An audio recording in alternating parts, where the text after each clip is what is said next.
നമ്മുടെ star singer season 10-ൻ്റെ 92 എപ്പിസോഡുകൾ ഇവിടെ പൂർത്തിയായിരിക്കുകയാണ്. കഴിഞ്ഞ 8 റൗണ്ടുകളിലെ മാർക്സ് ഞാനിവിടെ പറയാം. 9ാം റൗണ്ട് ആരംഭിച്ചു. 3 പേര് പെർഫോം ചെയ്തു. ഇനി 5 പേര് പെർഫോം ചെയ്യാൻ ബാക്കിയുണ്ട്. 10ാം റൗണ്ട് കൃഷ്ണശ്രീ മാത്രം പെർഫോം ചെയ്തിട്ടുള്ളൂ. എല്ലാവരുടെയും പെർഫോമൻസ് കഴിഞ്ഞതിന് ശേഷമാണ് നമുക്ക് ആരെ എലിമിനേറ്റ് ചെയ്യുമെന്ന കാര്യത്തിൽ ഉറപ്പ് നൽകാൻ കഴിയൂ. എന്തായാലും തീർത്ഥയുടെ പെർഫോമൻസിന് ശേഷം 8 റൗണ്ടുകളിൽ ഓരോ കണ്ടസ്റ്റൻസിനും കിട്ടിയ മാർക്ക്, ഓരോരുത്തർക്കും ഏത് പൊസിഷനിലാണ് ഇപ്പോൾ നിൽക്കുന്നത് എന്നൊക്കെ നമുക്ക് നോക്കാം. 8 റൗണ്ടുകളിൽ 800 മാർക്കിൽ 797 മാർക്കാണ് നമ്മുടെ ശിവപ്രിയയ്ക്ക് കിട്ടിയിട്ടുള്ളത്. നമ്മുടെ വൈശാഖന് 796 മാർക്കാണ് ലഭിച്ചിട്ടുള്ളത്. അർജുന് 795.5 മാർക്കാണ് ലഭിച്ചിട്ടുള്ളത്. കൃഷ്ണശ്രീക്ക് 796 മാർക്കാണ് ലഭിച്ചിട്ടുള്ളത്. 795.5 മാർക്കാണ് തീർത്ഥയ്ക്ക് ലഭിച്ചിട്ടുള്ളത്.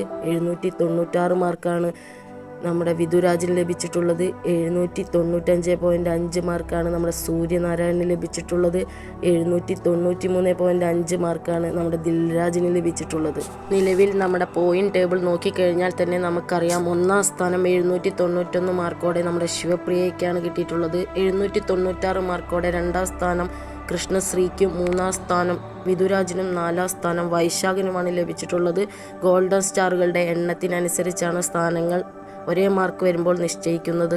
795.5 മാർക്ക് നേടിയാണ് 5ഉം 6ഉം 7ഉം സ്ഥാനങ്ങൾ നമ്മുടെ സൂര്യനാരായണനും തീർത്ഥയും അർജുനും കൂടി കരസ്ഥമാക്കിയിട്ടുള്ളത്. ഗോൾഡൻ സ്റ്റാർ പ്രകാരം 5ാം സ്ഥാനം തീർത്ഥയ്ക്കും, 6ാം സ്ഥാനം അർജുനും, 7ാം സ്ഥാനം സൂര്യയ്ക്കുമാണ് ലഭിച്ചിട്ടുള്ളത്. 8ാം സ്ഥാനം 793.5 മാർക്കോടെ ദിൽരാജിനാണ് ലഭിച്ചിട്ടുള്ളത്. എന്തായാലും ഇനിയുള്ള 2 റൗണ്ടുകളും അതിതീവ്രമായ റൗണ്ടുകളാണ്. കടുത്ത പോരാട്ടവുമായി നല്ല രീതിയിൽ കിടിലം പെർഫോമൻസുകൾ കാഴ്ചവെച്ചാൽ തന്നെ മികച്ച ഗായകർക്ക് മുന്നോട്ട് വരാൻ സാധിക്കൂ എന്ന കാര്യത്തിൽ ഒരു സംശയവുമില്ല.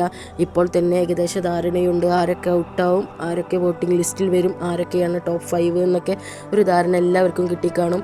എന്തായാലും ഗായകരുടെ മികച്ച രീതിയിലുള്ള പെർഫോമൻസ് കാണാൻ പ്രാർത്ഥിക്കുന്നു. ഫുൾ പൊട്ടൻഷ്യൽ, തൻ്റെ കഴിവിൻ്റെ ഫുൾ അവിടെ കൊടുക്കാൻ കഴിയട്ടെ എന്ന് പ്രാർത്ഥിക്കുന്നു. എന്തായാലും 9ാം റൗണ്ടിൻ്റെ നാളത്തെ പുതിയ എപ്പിസോഡിലെ വിശേഷങ്ങളുമായി വീണ്ടും കാണാം. Okay, bye, thank U.